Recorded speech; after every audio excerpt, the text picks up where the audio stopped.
My fiancé wants me to split our bills 50-50 despite him taking in 80% of the bread, so I told him we would have to move into an apartment and downgrade our whole life if that's what he wanted, and now he's mad I won't dip into my savings to support his lifestyle. My 26F fiancé, 26M, sat me down yesterday and gave me a long talk about how he feels like I don't contribute enough to the household, particularly in the financial sense. I was a bit caught off guard by this, but was willing to hear him out, since he wasn't wrong. He makes a lot more than I do, and we've always split bills accordingly, which ends up being about 80% him. I asked what he wanted me to pay now, and he was adamant about it being 50-50. I asked if everything was okay with his job, or if he needed to take fewer hours, and he wouldn't answer me. I honestly wouldn't have gotten upset if there seemed like an actual reason behind it, but he just said he'd been thinking about it a lot, over and over, every time I asked what brought him to this conclusion, what was going on, and eventually he just said this is how it's going to be, take it or leave it. Those exact words, in response to literally everything I said. Full shutdown. No explanations. I told him that was fine, I'll take it, and then asked if he'd made a Zillow account yet, or expected me to. He looked confused, and asked why we would need a Zillow account. I explained that there's no way I can afford half rent on our current place, so we'll probably have to move into a one-bedroom apartment. He got mad and asked why I didn't have savings. I told him that I do, but I'm not paying rent out of my savings, because that's a terrible and unsustainable idea. I also began to go over what our new food budget would be, our new entertainment budget, and that we'd probably have to sell the cars and get one less expensive one because I can't afford half of the payments on an Audi and a Land Rover. Then I explained that date nights would probably have to be reduced to, and we could still do, like Buffalo Wild Wings or something, but I preferred Thursday nights because you get 2 orders of boneless wings for one. Basically, if he wants me to pay half, we're living within my means, not his anymore. He kind of agreed to it, but since then, he's been incredibly angry. He's not saying or doing anything, but it's like he's walking around the house in this cloud of pissed off. I sent him 6 Zillow listings, all of which he's called uninhabitable for various reasons, some of which I think were valid, others I disagree with. He's now saying that I'm being unfair and manipulative, and that he tried to come to me with a serious concern about our relationship, and I'm making it impossible for him to talk to me, and bulldozing over him. Am I a jerk here? Commenter: not a jerk at all, and you are making perfect sense in my mind. If he wants 50-50, he needs to understand that your income is the limiting agent in this reaction. It does sound like he has something else going on, and I would mentally prepare for him to call the wedding off. This sounds like he is coming up with reasons to get rid of you in his mind, but he does not want to come off as the bad guy. Update 1. Hi everyone. This got way bigger than intended, so I figured a follow-up was owed. So, last time I posted was Monday. Monday as a whole was spent just sorting through what I felt, and what to do next. There was a lot of silence and a lot of anger, and a lot of Reddit advice, some of which I found very insightful, some of which was less so. Also, some people think I made this up as part of a viral marketing sponsorship between Buffalo Wild Wings, Audi, and Zillow, which honestly would solve the money problems if true, but alas, is not the case. On Tuesday, after I got home from work, I sort of just walked up to him on the elliptical and explained as calmly as I could that I had questions, and if he actually wanted to marry me, he needed to be willing to answer them. I asked if he thought I was a gold digger, yes or no. He said yes. I told him that I wasn't willing to be in a relationship where I have to prove myself by sacrificing any sort of stability, and that led to a bit of a screaming match, and eventually, a confession. So it turns out we cannot afford anything we have right now. We are in serious credit card debt, the cars are both on the verge of being repossessed, and I did not know about any of this. He's been cutting corners on actual necessities, including psychiatric medication. That in combination with some comments from his family led him to some pretty dark places. My fiancé had a full breakdown and apologized for calling me a gold digger, which was nice to hear, but this whole thing had me pretty shaken up. I went to stay with a friend for a little bit. Yesterday, my fiancé and I did in fact go out to BWW and get the 2-for-1 boneless. We talked a lot. I'm still writing fiancé for now, and I really hope we can work through all of this. We talked about how to sell the cars, we don't particularly have a choice at this point, and about my income, his income, and the sort of life we want to have. If we do stay together, we'll be changing how we live a lot. We need to get out of debt, we need to get on our feet. I know some people are gonna say I'm being dumb for not immediately dropping all contact and giving up on the relationship, but I can't do that. I can't look at the guy I love, who went off his meds to try and make a good life for me, and think he's not worth sticking around for, at least to try. I don't know what the future looks like at all anymore though, and the wedding is very postponed at the moment.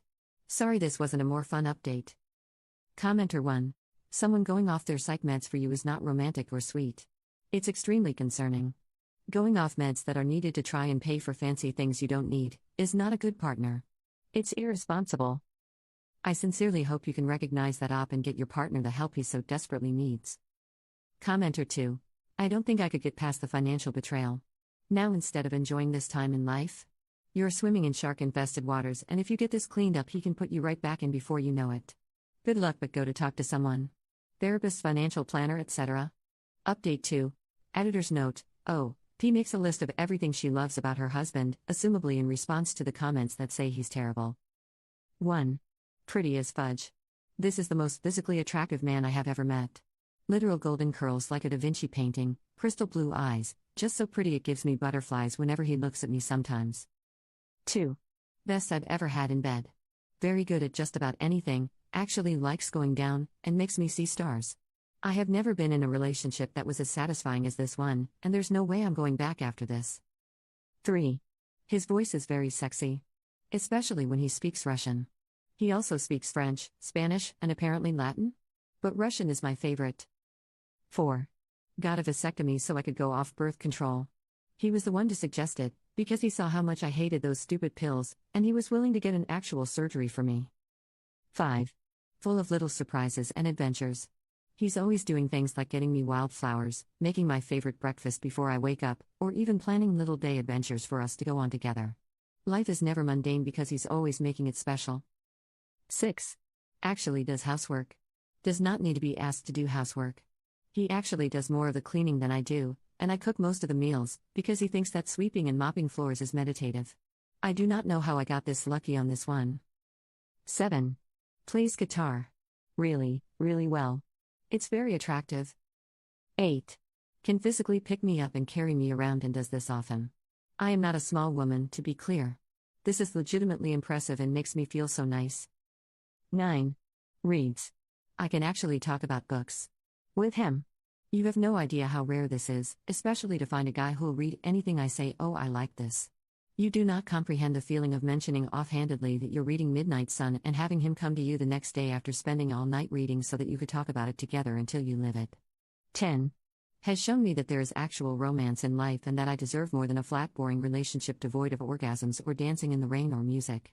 He brought real passion and fun and aliveness into my life, and in a world where that's treated as an unrealistic fantasy for most women, he's shown me that I deserve something unrealistic. Commenter. He may be the first man to give you romance, passion, and fun, but he's not the only one who can.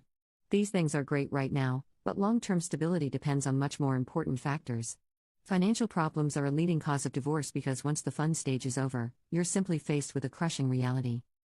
If you do stay with him despite all advice, please keep an eye on your bank accounts, credit score, and him in general. Don't marry him unless something changes in a major way, cause if you take on his debts you'll be stuck. Update 3, 2 years later. We are out of debt. It feels so good to say that and have it be true, but as of 3 days ago, everything is finally paid off and we've made our way back onto solid ground. Almost 2 years ago, I made a post here about my fiancé wanting to split things 50-50, and my offer of compromising on lifestyle changes. As it turned out, he was off his meds and had managed to get himself into some serious debt, a little under $100K, trying to provide a life that we could not afford on a combined $155K a year. Things were rough. I almost left him a few times. But we have finally made it through to the other side. I handle the finances. 100% of the finances. I give him a budget for buying coffee. It wasn't fun, but in exchange he started doing more of the housework, so it evens out. We moved from our over-the-top apartment into a shared living situation, which, while not ideal, was leagues better than my initial plan of getting a trailer. We have roommates, but they're on another floor, so it's not too bad, and we have our own bathroom, which was my only real stipulation. We've lived like we're a $70K a year couple, doing actual 50-50 finances, and every extra penny he's made has gone directly to paying off the debt. We sold the cars, obviously. Traded them in for a nice used Ford Maverick and a Vespa. That helped a lot. There have been no more lavish vacations or over-the-top restaurants with $500 price tags. It was rough for my fiancé at first. He's always been very much a rich boy, and I think losing that as an identity was difficult for him. That being said, he's gotten so creative lately, it's been amazing to see. He will make me things if he can't buy me things, and we've started cooking together instead of having me do almost all of it. Our room is covered in the things he's made for me, and it's really lovely. We're still in love. We're still going strong. And we can finally start actually planning our wedding again. We're gonna get our own place first, but the wedding is next on the list after that. I'm so glad that we stuck with this, and being on the other side is the greatest feeling in the world. Thank you to everyone who offered advice. I don't know how things would have ended up if I hadn't had the courage of my convictions, and I'm genuinely grateful to those who directed me to Dave Ramsey and Caleb Hammer. Y'all are awesome. Commenter 1. Hold on here. Let me get this straight. So, you communicated about all the hard stuff, right? And communicated some more. Then you made a plan. And made long-term sacrifices to enact said plan. Then you continued to communicate and did all the hard work over a couple of years to meet your goals? What? I'm so confused. Is this even Reddit? P.S. Kudos to you and your partner. I'm impressed. Commenter 2. That is so great to hear. Congratulations on the hard work. You should be proud of yourself. And there must be real love between you if you worked through it together. I'm so happy for you.